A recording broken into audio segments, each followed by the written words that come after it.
วัชชะเราย่อมบัญญัติความบังเกิดขึ้นสำหรับสัตว์ผู้ที่ยังมีอุปทานอยู่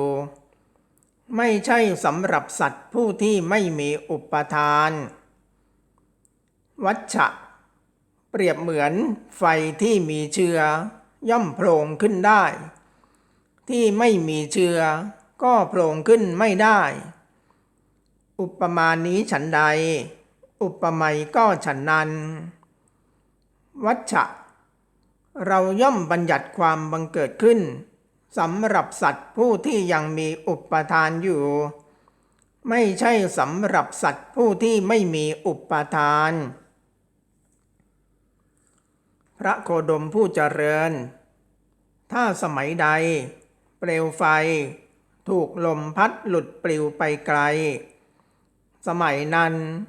พระโคดมย่อมบัญญัติซึ่งอะไรว่าเป็นเชื้อแก่เปลวไฟนั้นถ้าถือว่ามันยังมีเชื้ออยู่วัชชะสมัยใดเปลวไฟถูกลมพัดหลุดปลิวไปไกลเราย่อมบัญญัติเปลวไฟนั้นว่ามีลมนั่นแหละเป็นเชื้อวัชชะเพราะว่าสมัยนั้นลมย่อมเป็นเชื้อของเปลวไฟนั้นพระโคดมผู้เจริญถ้าสมัยใดสัตว์ทอดทิ้งกายนี้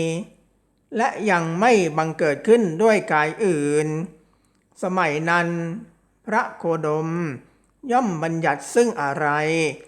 ว่าเป็นเชื้อแก่สัตว์นั้นถ้าถือว่ามันยังมีเชื้ออยู่